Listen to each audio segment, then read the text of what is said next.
En los albores de la era heroica, cuando los dioses aún caminaban entre los mortales, y el velo entre lo divino y lo terrenal era apenas una bruma dorada, existió un rey cuyo nombre resonaba con la fuerza de un trueno celestial. Tántalo, hijo de Zeus y de la ninfa Oceánide Pluto, reinaba sobre las tierras de Frigia con una majestuosidad que eclipsaba a todos los monarcas de su tiempo. Su palacio se alzaba en el monte Sípilo, una fortaleza de mármol blanco y oro bruñido que reflejaba la luz del sol como una segunda morada del Olimpo. Los jardines que rodeaban su residencia florecían con una abundancia sobrenatural, alimentados por manantiales que brotaban de la roca misma, y los árboles daban frutos más dulces que la ambrosía. Las arcas del rey rebosaban de tesoros inconmensurables, y su riqueza era tan vasta que se decía que los ríos de su reino arrastraban pepitas de oro entre sus aguas cristalinas. Pero la verdadera fortuna de Tántalo no residía en sus posesiones materiales, sino en algo infinitamente más valioso y peligroso: el favor absoluto de los dioses olímpicos. Desde su nacimiento, Tántalo había sido marcado por el destino para ocupar un lugar único entre los mortales. Zeus, el señor del rayo y soberano del cosmos, reconocía en él a su descendencia directa, y por ello le otorgó privilegios que ningún otro humano había conocido jamás. El rey de Frigia no solo recibía visitas ocasionales de las deidades, como otros héroes y monarcas favorecidos. Él era invitado regularmente a ascender al propio Olimpo, a caminar por los pasillos de nubes doradas y a sentarse en la mesa de los inmortales. Esta distinción era tan extraordinaria, tan absolutamente inaudita, que generaba tanto admiración como envidia entre los demás mortales. Mientras otros reyes ofrecían sacrificios y plegarias esperando apenas una señal divina, Tántalo conversaba directamente con Apolo sobre los misterios del futuro, debatía con Atenea sobre sabiduría y estrategia, y compartía vino de néctar con Dionisio. Su posición era tan elevada que los propios dioses parecían considerarlo casi uno de los suyos, un mortal ascendido a una esfera intermedia entre lo humano y lo divino. En aquellos banquetes celestiales, Tántalo se deleitaba con manjares que desafiaban toda descripción mortal. La ambrosía, alimento de los dioses que otorgaba la inmortalidad, tocaba sus labios con su dulzura indescriptible. El néctar fluía en copas de oro macizo, llenando su garganta con un sabor que era simultáneamente todos los sabores y ninguno, una perfección líquida que hacía parecer insulso cualquier vino terrenal. Las melodías de las musas flotaban en el aire como hilos de seda sonora, y las conversaciones revelaban secretos del cosmos que ningún mortal debía conocer. Tántalo escuchaba embobado cuando Zeus narraba las luchas primordiales contra los titanes, cuando Poseidón describía las profundidades abismales del océano donde moraban criaturas anteriores al tiempo, cuando Hades mencionaba de pasada los misterios del más allá que aguardaban a todas las almas. El rey absorbía cada palabra, cada revelación, cada fragmento de conocimiento divino con una avidez que crecía día tras día. En su mente privilegiada se acumulaban verdades que podían volver loco a cualquier otro mortal, pero Tántalo las atesoraba como gemas más preciosas que todas las que llenaban sus bóvedas. Sin embargo, en las profundidades de aquel corazón favorecido por los dioses, algo oscuro comenzaba a germinar como una semilla venenosa.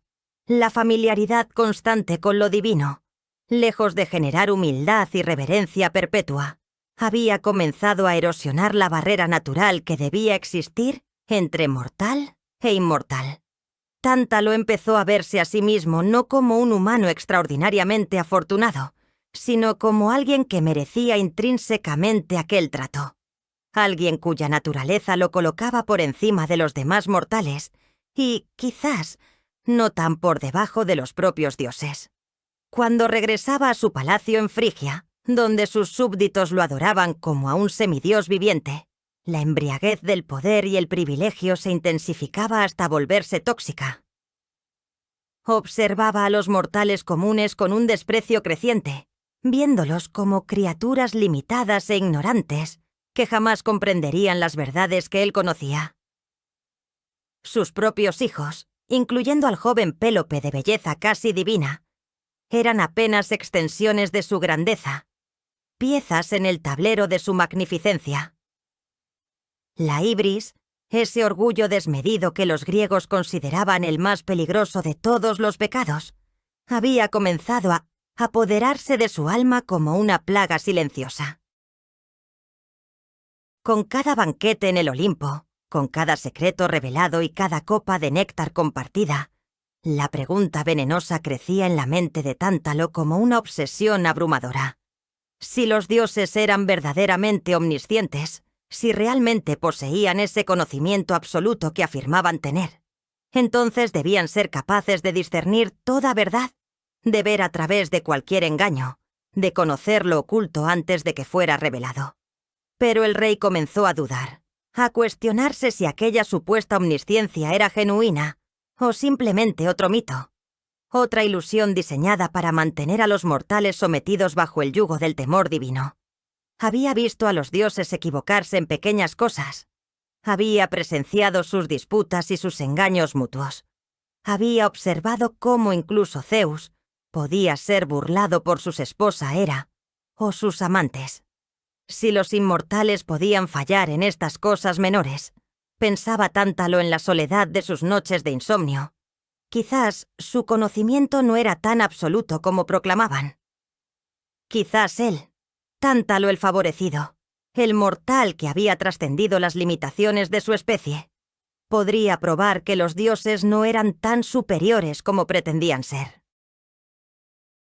La idea creció y se retorció en su mente como una serpiente de tentación, alimentándose de su orgullo y su arrogancia, hasta convertirse en una compulsión irresistible. Tántalo comenzó a planear, a trazar en secreto un experimento que pondrían a prueba la omnisciencia divina de una forma que nunca antes se había intentado. No sería una prueba simple o trivial. Debía ser algo tan atroz, tan incomprensiblemente horrible, que solo un conocimiento verdaderamente absoluto podría detectarlo antes de que fuera demasiado tarde. El rey paseaba por sus salones de mármol, contemplando a su familia con una mirada que había perdido toda calidez humana, calculando y evaluando como un estratega ante un campo de batalla. Sus consejeros notaban el cambio en su comportamiento, la frialdad creciente en sus ojos, la forma en que sus labios se curvaban en sonrisas que no llegaban a su rostro. Pero ninguno se atrevía a cuestionar al favorito de Zeus, al rey que caminaba entre dioses. Y así, mientras las estaciones cambiaban y el monte Sípilo se cubría de nieve y luego florecía nuevamente, Tántalo refinaba su plan blasfemo, acercándose cada día más al momento en que cruzaría la línea que separaba lo humano de lo monstruoso, el respeto de la abominación absoluta.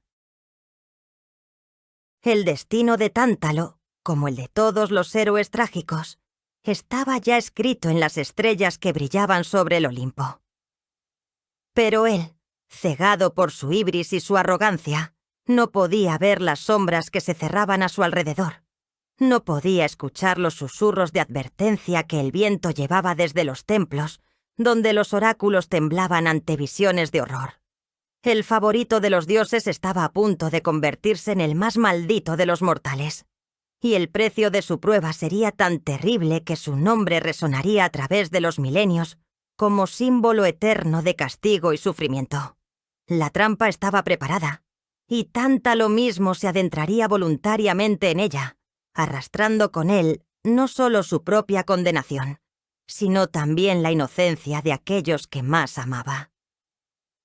El reloj del destino avanzaba inexorable hacia la hora de la blasfemia suprema. La decisión había sido tomada en las profundidades de una noche sin luna, cuando Tántalo despertó de un sueño febril con la certeza absoluta de que debía llevar a cabo su experimento blasfemo. No habría vuelta atrás. No habría espacio para la duda o el arrepentimiento. La ibris que había devorado su alma exigía satisfacción, y el rey estaba dispuesto a pagar cualquier precio por demostrar que los dioses no eran tan omniscientes como proclamaban. Mientras el amanecer comenzaba a teñir de oro las cúpulas de su palacio, Tántalo observaba a su hijo Pélope dormir en sus aposentos, el joven príncipe de belleza casi divina que había sido admirado incluso por los propios inmortales. El muchacho respiraba con la inocencia de quien aún no conoce la maldad del mundo, ajeno al destino atroz que su padre había diseñado para él.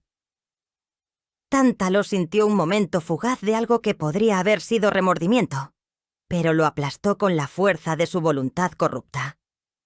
Su hijo sería el instrumento perfecto para su prueba, el sacrificio necesario para alcanzar una verdad que creía trascendental. Las preparaciones para el banquete comenzaron con una meticulosidad obsesiva que habría alarmado a cualquier observador perspicaz. Tántalo ordenó a sus sirvientes que prepararan el gran salón del palacio, con un esplendor que superara incluso las celebraciones más fastuosas del pasado. Cortinas de púrpura tiria colgaban de las columnas de mármol, tejidas con hilos de oro que capturaban la luz de 1000 lámparas de aceite perfumado. Las mesas fueron talladas del cedro más fino del Líbano y pulidas hasta brillar como espejos, dispuestas en un semicírculo que convergía hacia el trono del anfitrión. Crateras de plata maciza aguardaban para ser llenadas con los vinos más exquisitos, aquellos que los mortales reservaban solo para honrar a las deidades. El aroma de incienso de mirra y canela llenaba el aire, mezclándose con el perfume de flores exóticas traídas desde los confines del mundo conocido. Cada detalle había sido calculado para crear una atmósfera de magnificencia suprema, digna de los huéspedes que Tántalo esperaba recibir, los propios dioses del Olimpo. Los mensajeros partieron hacia los templos y los lugares sagrados, llevando las invitaciones del rey de Frigia a las deidades que consideraba sus iguales. La audacia de convocar a los dioses como si fueran simples invitados mortales era en sí misma un acto de arrogancia monumental. Pero Tántalo había cultivado suficiente favor divino para que su llamado no fuera ignorado. Zeus, intrigado por la pompa anunciada y confiado en el afecto que sentía por su hijo mortal, aceptó asistir.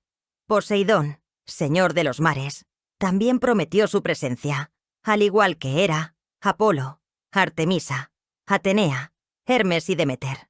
La diosa de la cosecha, aún sumida en su luto perpetuo por Perséfone, quien debía pasar parte del año en el inframundo, accedió a acudir con la esperanza de que el festejo pudiera aliviar momentáneamente su dolor abrumador.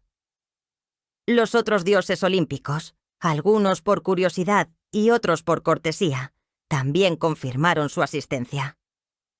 El Olimpo mismo parecía vaciarse mientras sus residentes descendían hacia el palacio de Tántalo, envueltos en nubes doradas y seguidos por el fragor distante de truenos ceremoniales. Pero mientras los salones resplandecían con preparativos magníficos, en las cocinas del palacio se desarrollaba una escena de horror indescriptible.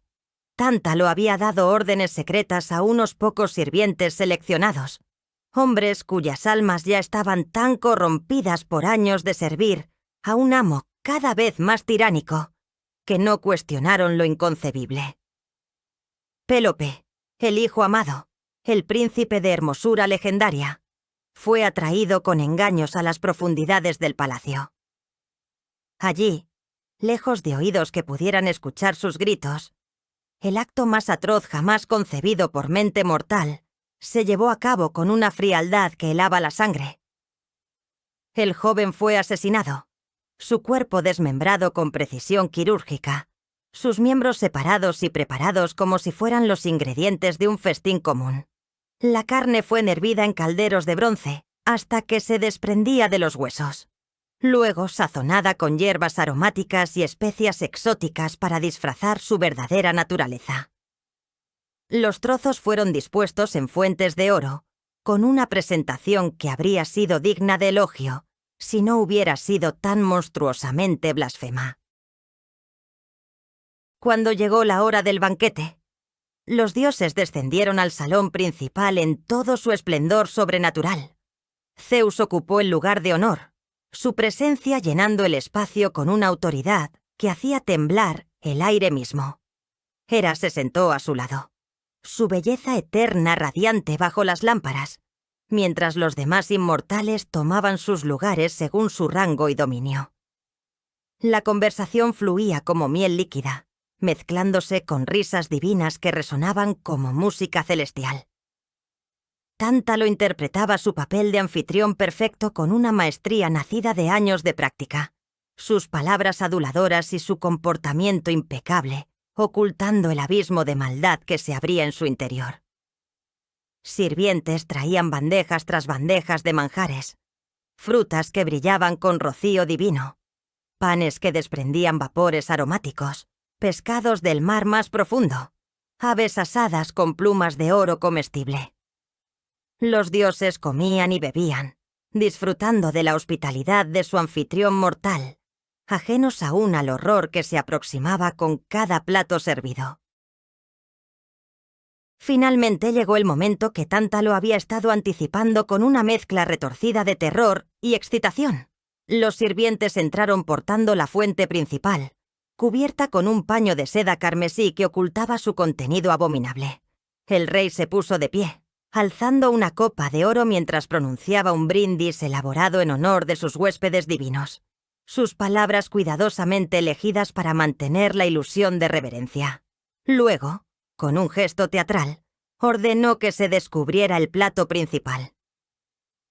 El paño cayó, revelando la carne cuidadosamente dispuesta, los trozos que habían sido parte del joven Pélope, apenas horas antes. Tántalo observaba con intensidad cada rostro divino, buscando cualquier señal de reconocimiento, cualquier indicio de que los dioses habían detectado la naturaleza verdadera de lo que se les ofrecía. Su corazón latía con violencia mientras las manos inmortales se extendían hacia las fuentes, mientras los cubiertos de oro comenzaban a cortar la carne maldita. El silencio que siguió fue absoluto, un vacío en el tiempo mismo que parecía extenderse por una eternidad. Los dioses, en su infinita sabiduría, se habían detenido simultáneamente, sus manos suspendidas sobre el festín blasfemo. Todos excepto Deméter, cuya mente estaba tan consumida por el dolor de perder a su hija, que su atención divina había fallado por un instante. La diosa, sin darse cuenta de lo que hacía, había llevado un pedazo a sus labios y lo había consumido antes de que la horrible verdad la golpeara como un rayo.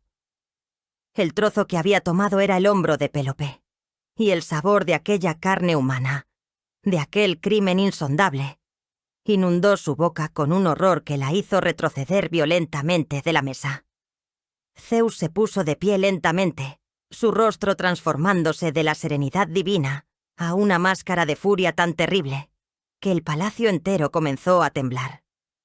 Los otros dioses miraban a Tántalo con una mezcla de asco, incredulidad y ragia que habría fulminado a cualquier mortal al instante. El trueno comenzó a retumbar en los cielos, creciendo en intensidad hasta convertirse en un rugido apocalíptico que anunciaba la ira celestial. Tántalo permanecía de pie, su rostro mostrando una expresión que oscilaba entre el triunfo demente y el terror naciente. Había conseguido lo que buscaba. Había demostrado que los dioses podían ser engañados, que su omnisciencia tenía límites, que incluso ellos eran falibles. Pero en ese momento de victoria retorcida, mientras el palacio se sacudía y las columnas comenzaban a agrietarse bajo el peso de la furia divina, el rey comprendió finalmente la magnitud de su error. No había probado que los dioses eran débiles.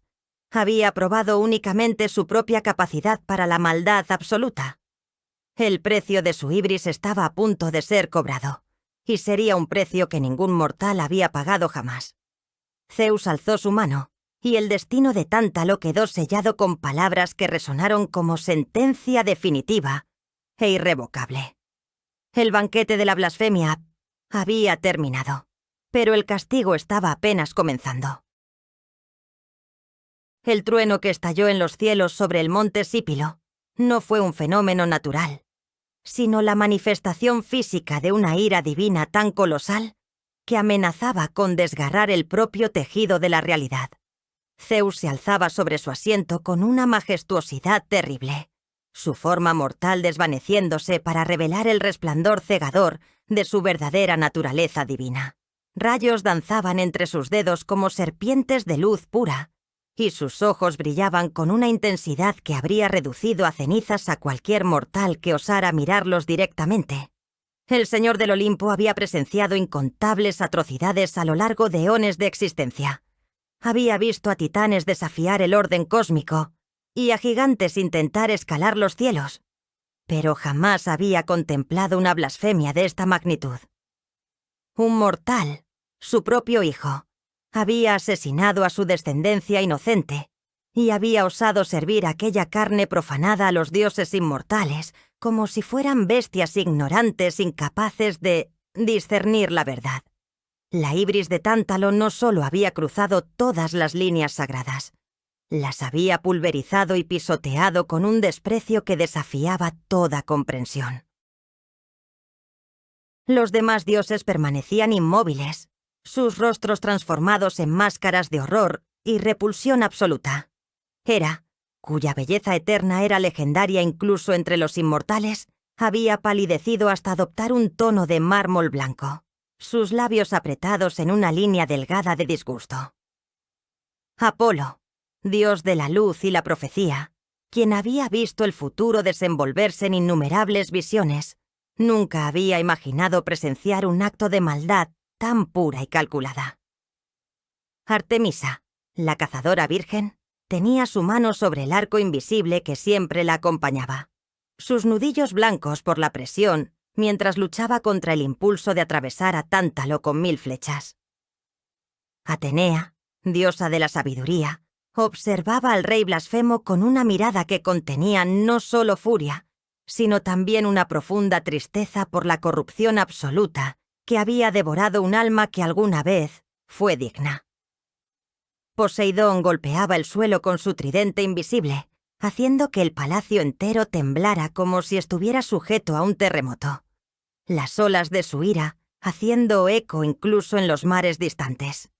Hermes, el mensajero de pies alados, había retrocedido varios pasos, su rostro habitualmente alegre retorcido en una expresión de asco que nunca antes había mostrado.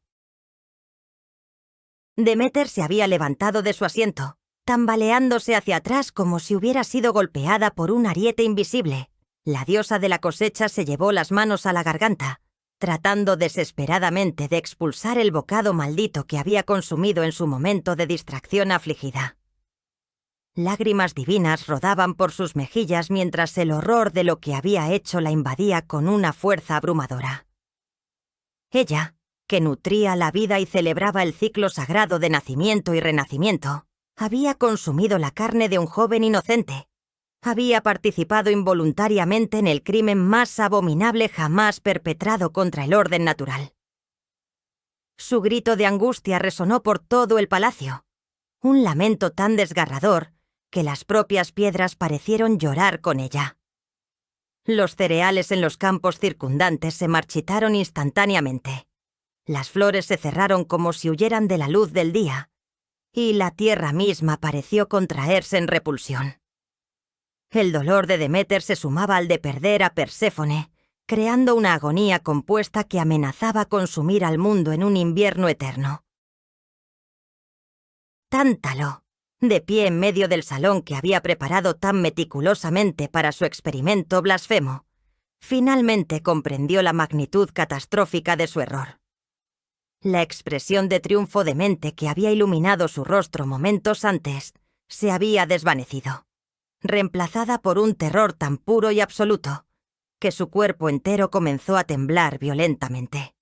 Había creído, en su arrogancia infinita, que demostrar la falibilidad de los dioses lo elevaría de alguna manera, que probar que podían ser engañados lo convertiría en algo más que mortal.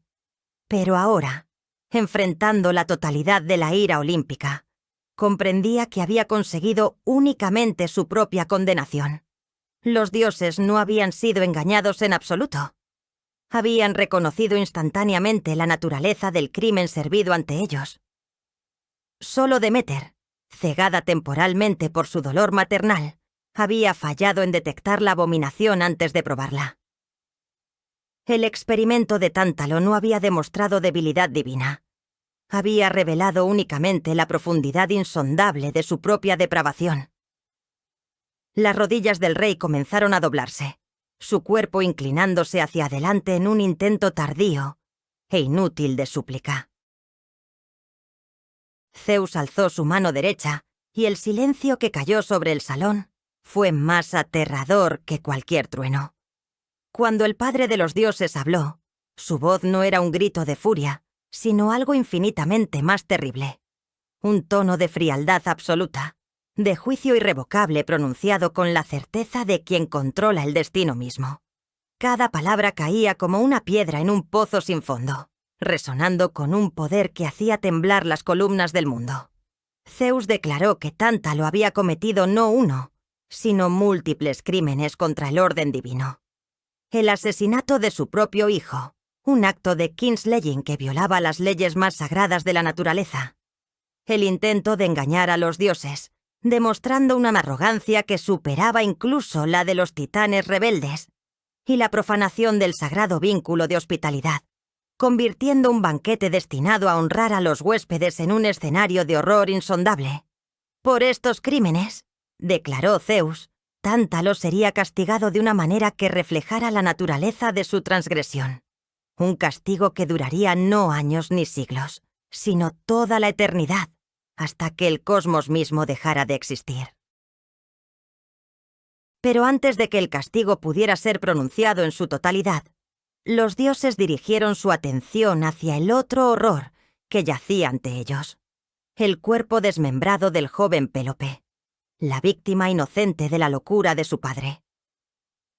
Hera, a pesar de su disgusto, sintió una oleada de compasión maternal hacia el muchacho que había sido tan brutalmente traicionado por aquel que debía protegerlo.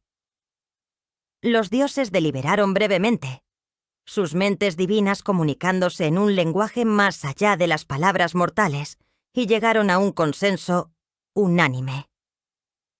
Pélope no merecía permanecer en la muerte, no cuando su vida había sido arrebatada únicamente para servir la ibris enfermiza de su padre.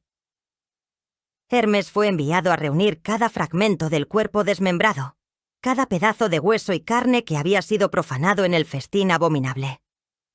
Los trozos fueron colocados en una gran crátera de bronce, enchapada en oro, y los dioses comenzaron el trabajo de restauración con una maestría que solo los inmortales podían poseer.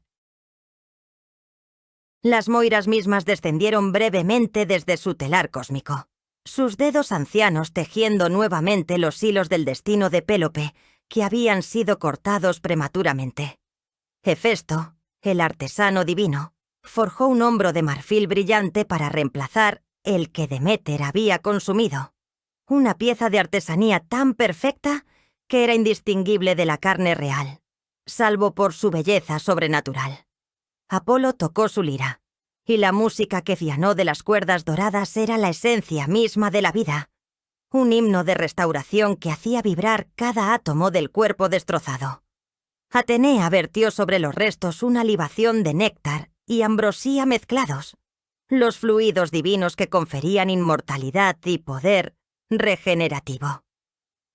Artemisa colocó sus manos sobre el pecho inmóvil del joven, infundiéndole el aliento de vida que había sido robado. Lenta, milagrosamente, el cuerpo de Pélope comenzó a reconstruirse. Los huesos se fusionaron, la carne se regeneró, la sangre volvió a fluir por venas restauradas. El muchacho abrió los ojos, ahora brillantes con un toque de inmortalidad divina, sin memoria del horror que había sufrido, pero marcado para siempre por el regalo de una segunda vida. Mientras Pélope era devuelto a la existencia, más hermoso y fuerte que antes, Tántalo observaba con una mezcla de alivio temporal y terror creciente. Su hijo vivía, restaurado por la gracia divina, pero eso no hacía nada para mitigar los crímenes que él había cometido. Zeus se volvió nuevamente hacia el rey blasfemo, y en los ojos del padre de los dioses ardía una determinación implacable. El castigo fue pronunciado con una finalidad que hizo eco a través de todas las dimensiones de la existencia. Tántalo sería llevado al Tártaro, el abismo más profundo del inframundo, más allá incluso de los dominios de Hades, donde los titanes gemían en su prisión eterna.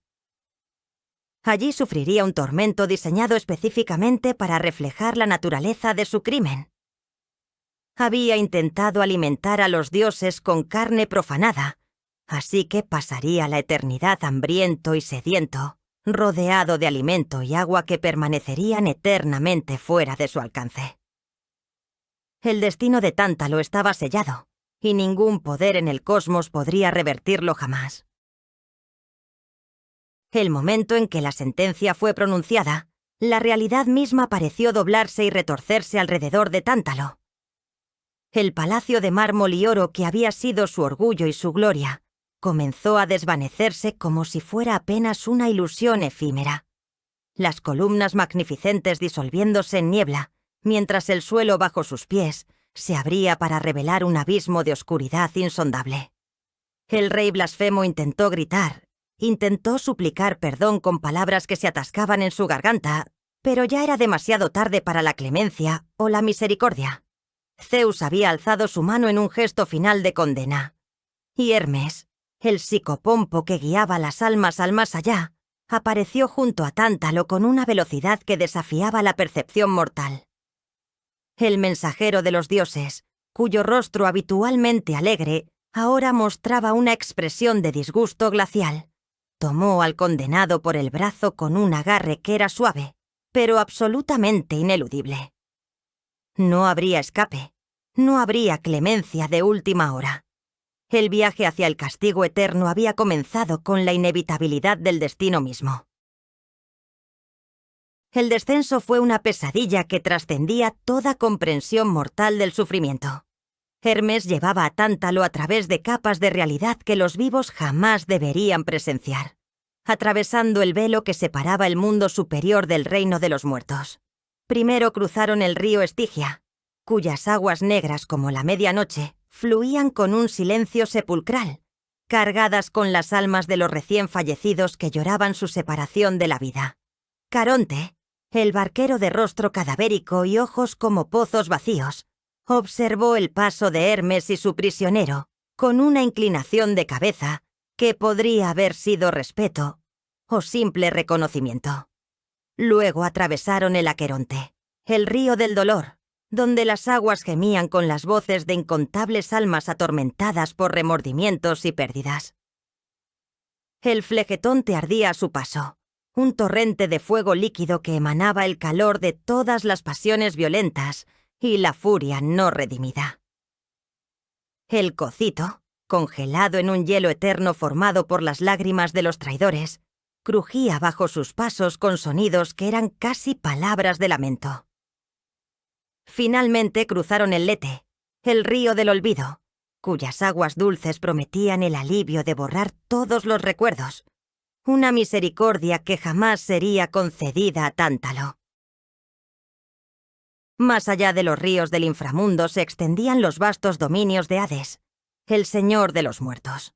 Los campos de Asfódelos se desplegaban en una llanura gris infinita, donde las almas comunes vagaban en una existencia sin alegría ni dolor extremo, meras sombras de lo que habían sido en vida.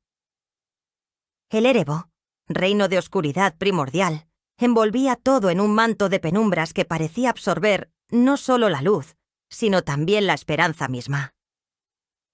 Pero Hermes no se detuvo en ninguno de estos lugares. Su destino estaba aún más profundo, en un lugar que incluso las almas regulares de los muertos nunca verían.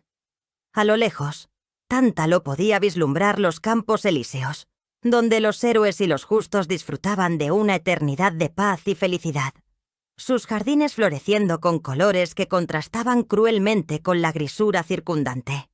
Aquel paraíso estaba vedado para siempre para el blasfemo, una visión de lo que podría haber sido si hubiera elegido la virtud sobre la ibris. El contraste entre aquella belleza inalcanzable y el destino que le aguardaba era en sí mismo una tortura que comenzaba a desgarrar su alma incluso antes de llegar a su prisión final. El verdadero descenso comenzó cuando Hermes guió a Tántalo más allá de los límites conocidos del Hades, hacia abajo, a través de grietas en la roca primordial que se hundían en las profundidades de la tierra.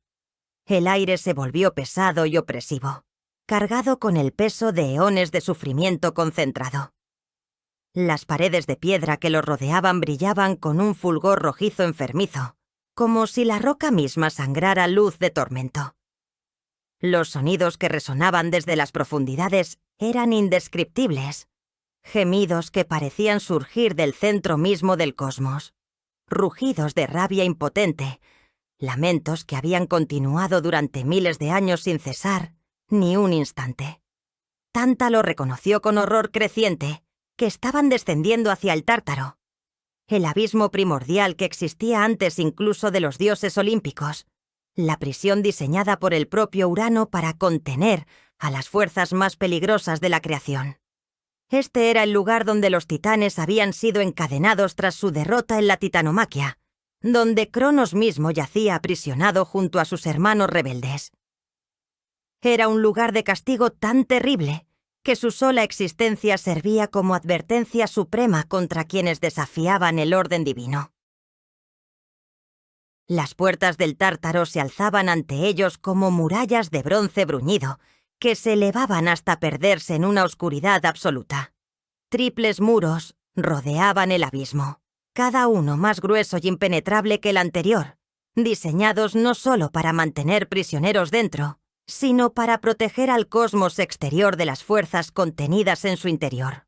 Poseidón había forjado las puertas con metal extraído del corazón de montañas primordiales, y Hefesto las había templado en fuegos que ardían más calientes que el sol. Las bisagras gemían con un sonido que era como el llanto de la tierra misma mientras las puertas se abrían ante Hermes, reconociendo la autoridad del mensajero divino. Más allá de aquel umbral, la oscuridad era tan densa que parecía sólida, una negrura que no era simplemente ausencia de luz, sino una presencia activa y maligna que se aferraba a todo lo que tocaba. El frío que te emanaba de las profundidades era el frío del vacío primordial, anterior al calor de las estrellas, un frío que congelaba no el cuerpo sino el alma misma. Al cruzar el umbral final, Tántalo pudo ver por primera vez el verdadero alcance del Tártaro. El abismo se extendía hacia abajo en una distancia que desafiaba toda medición. Sus paredes de piedra oscura marcadas con runas de contención que brillaban con un poder antinatural. En diferentes niveles de aquel pozo infinito, podía distinguir las formas de otros condenados, cada uno sufriendo su propio castigo personalizado por crímenes contra el orden divino. Allí estaba Sísifo, empujando eternamente su roca hacia la cima de una montaña, solo para verla rodar hacia abajo cada vez que alcanzaba la cumbre, condenado por su astucia engañosa que había burlado a la muerte misma. Las Danaídes vertían agua en jarras sin fondo, castigadas por el asesinato de sus esposos en la noche de bodas, sus esfuerzos eternamente inútiles. Ixión giraba atado a una rueda de fuego, pagando por su intento de seducir a Hera, la reina de los dioses.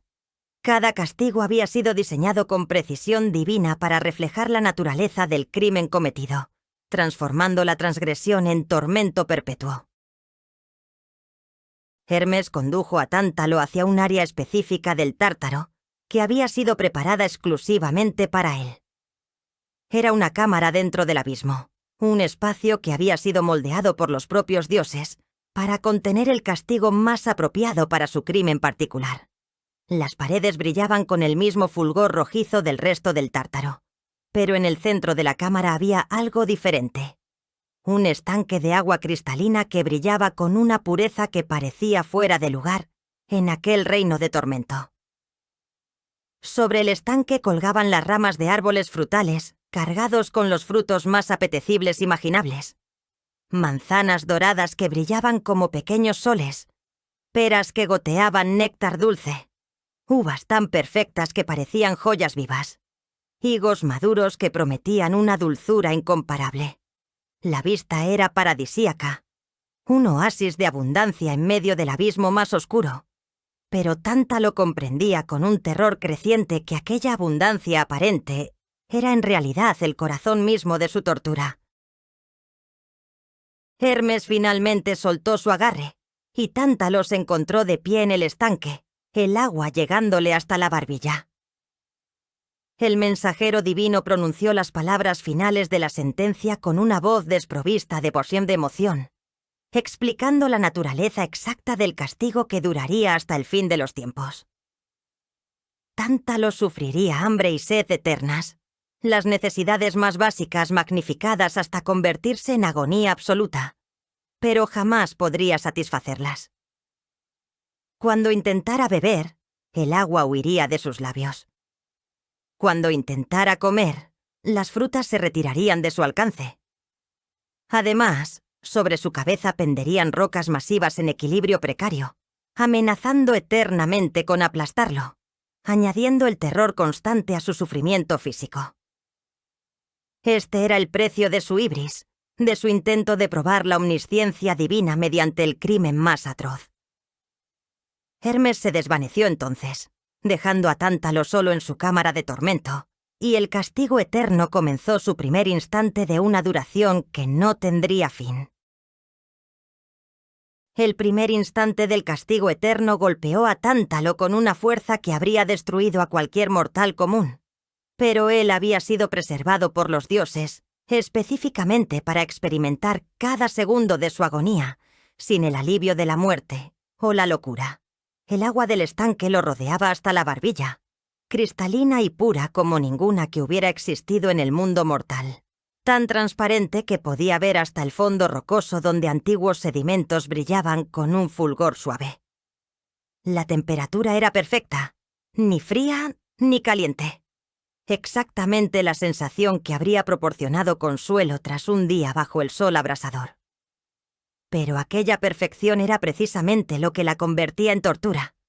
El agua prometía satisfacción, hablaba de alivio, susurraba promesas de saciedad que jamás serían cumplidas. Tántalo podía sentir cada molécula de aquel líquido contra su piel, podía percibir su pureza y su frescura. Pero cuando intentaba inclinar la cabeza hacia adelante para beber, cuando abría sus labios sedientos y trataba de sorber, aunque fuera una gota, el nivel del agua descendía instantáneamente, alejándose de su boca como si huyera de un contagio maligno. Era como si el estanque mismo estuviera vivo y consciente, diseñado específicamente para reconocer su intención y negarle eternamente lo que más necesitaba. La sed comenzó a manifestarse casi de inmediato, no como una incomodidad menor, sino como una necesidad absoluta que crecía con cada segundo que pasaba. La garganta de Tántalo se secaba y agrietaba. Su lengua se hinchaba hasta parecer llenar completamente su boca, convirtiéndose en un trozo de carne áspera que raspaba contra sus dientes. Podía sentir cada tejido de su garganta clamando por humedad, cada célula de su cuerpo gritando por agua mientras estaba literalmente sumergido en ella hasta el cuello. La ironía cruel de su situación no pasaba desapercibida. Había intentado engañar a los dioses, y ahora ellos lo engañaban perpetuamente con la ilusión de alivio. Cada vez que el agua descendía al acercarse a ella, dejaba su piel humedecida brevemente, lo suficiente para recordarle exactamente lo que estaba perdiendo, antes de evaporarse en un instante y dejar su garganta aún más reseca que antes. Las horas se convirtieron en días, los días en décadas, y la sed no disminuía ni un ápice. Si acaso, se intensificaba con el paso del tiempo infinito, como si su cuerpo inmortalizado estuviera diseñado para experimentar una necesidad cada vez mayor, sin nunca alcanzar un límite. Pero la sed era apenas la mitad de su tormento. Sobre su cabeza, casi al alcance de sus manos, colgaban las ramas de árboles que desafiaban toda lógica natural del Tártaro. Mientras todo lo demás en aquel abismo era oscuridad y desesperación, estos árboles florecían con una vitalidad obscena, sus ramas cargadas hasta casi quebrarse bajo el peso de frutas tan perfectas que habrían hecho llorar de alegría a cualquier mortal. Manzanas doradas brillaban con una luz interior que parecía capturar la esencia misma del sol del mediodía. Su piel tersa y sin imperfecciones, prometiendo un sabor que trascendía toda experiencia culinaria conocida. Racimos de uvas negras y moradas colgaban como joyas vivas, cada una hinchada hasta el punto de reventar con jugos que goteaban ocasionalmente, cayendo cerca de la boca de Tántalo, pero nunca dentro de ella. Higos maduros se abrían para revelar su interior carmesí. Peras emanaban un aroma tan embriagador que hacía que las entrañas del condenado se retorcieran de hambre, y granadas prometían 1000 semillas de dulzura explosiva. El hambre que devoraba a Tántalo era tan física, tan visceralmente real, que podía sentir su estómago contrayéndose sobre sí mismo, sus intestinos retorciéndose en agonía, cada órgano de su cuerpo clamando por sustento. Cada vez que Tántalo alzaba sus manos temblorosas hacia las frutas, desesperado por aliviar aunque fuera momentáneamente el hambre que lo consumía, las ramas se elevaban con una gracia burlona. Era como si un viento invisible soplara precisamente en el momento en que sus dedos estaban a punto de rozar la piel de una manzana o el racimo de uvas. Las frutas danzaban fuera de su alcance, balanceándose y meciéndose de forma casi juguetona, permaneciendo siempre a una distancia que era tantalizadoramente cercana, pero eternamente inalcanzable. A veces, en su desesperación, Tántalo intentaba saltar para alcanzarlas, pero el agua que lo rodeaba lo mantenía anclado, y sus movimientos solo conseguían hacer que las ramas se elevaran aún más alto. En otras ocasiones trataba de ser astuto, fingiendo desinterés antes de lanzarse súbitamente hacia una fruta particular, pero el engaño era inútil. Las ramas reconocían su intención antes de que él mismo completara el pensamiento. Los dioses habían diseñado un castigo que no podía ser burlado por astucia ni superado por fuerza. Era absoluto en su crueldad, perfecto en su ejecución, eterno en su duración. Pero la sed y el hambre, por devastadoras que fueran, no constituían la totalidad del tormento de Tántalo. Sobre su cabeza, suspendida en un equilibrio imposible que desafiaba las leyes de la física, pendía una roca masiva que amenazaba constantemente con caer y aplastarlo. La piedra era colosal, del tamaño de una casa, sus superficies irregulares y afiladas prometiendo no una muerte rápida, sino un aplastamiento prolongado y agónico. Estaba sostenida por nada visible, ninguna cadena o cuerda, simplemente flotando en el aire mediante algún poder divino que la mantenía en su posición precaria. La roca se balanceaba sutilmente, meciéndose con movimientos casi imperceptibles que hacían que pequeñas piedrecitas se desprendieran ocasionalmente y cayeran cerca de Tántalo, salpicando el agua, o rozando su cabeza como advertencias de lo que podría ocurrir en cualquier momento. El terror que generaba aquella piedra suspendida era tan intenso como el hambre y la sed. Cada segundo de cada minuto, de cada hora, de cada año, de cada siglo, de cada milenio. Tántalo vivía con el miedo absoluto de que la roca finalmente cayera y lo aplastara en una pulpa sanguinolenta. El tiempo en el Tártaro no fluía como en el mundo mortal. Era simultáneamente infinitamente lento y vertiginosamente rápido, cada segundo durando una eternidad, mientras los siglos pasaban en un parpadeo. Tántalo perdió toda noción de cuánto tiempo había transcurrido desde su llegada a aquel abismo de tormento. Podrían haber sido días o milenios. En su agonía perpetua, ambos se sentían idénticos. No había sueño que lo rescatara temporalmente de su sufrimiento. No había inconsciencia misericordiosa que le diera respiro. Su mente permanecía dolorosamente lúcida, condenada a estar completamente consciente de cada segundo de su castigo. Los recuerdos de su vida anterior lo asaltaban sin piedad. Recordaba los banquetes en el Olimpo donde había bebido néctar hasta la saciedad, las comidas opulentas en su palacio donde había desperdiciado más comida de la que podría consumir. Recordaba su arrogancia, su ibris, su convicción insensata de que podía probar que los dioses eran falibles. Y sobre todo, recordaba el rostro de Pélope, su hijo inocente, cuya vida había sacrificado en el altar de su orgullo enfermizo. Los otros condenados del Tártaro sufrían sus propios tormentos cercanos, y ocasionalmente Tántalo podía escuchar sus gemidos resonando a través del abismo. Sísifo maldiciendo mientras su roca rodaba cuesta abajo una vez más, las Danaídes sollozando mientras el agua se escurría de sus jarras perforadas, Ixión gritando mientras su rueda de fuego giraba eternamente. Pero ninguno de ellos podía comunicarse entre sí. Cada uno estaba atrapado en su propia burbuja personal de sufrimiento, aislado en su agonía individual. Tántalo gritaba a veces, aullando su desesperación hacia las alturas invisibles del Tártaro. Pero sus gritos simplemente resonaban contra las paredes de piedra y regresaban a él multiplicados, burlándose de su impotencia. No había nadie que lo escuchara excepto él mismo. Nadie que pudiera ofrecerle consuelo o esperanza. Los dioses del Olimpo continuaban con sus vidas eternas, indiferentes al sufrimiento del mortal que había osado desafiarlos. Zeus reinaba desde su trono. Hera supervisaba los matrimonios. Apolo guiaba el sol, y ninguno de ellos pensaba en Tántalo excepto quizás como una advertencia para otros mortales que pudieran considerar la ibris. Y así continuaba el castigo, sin fin y sin esperanza.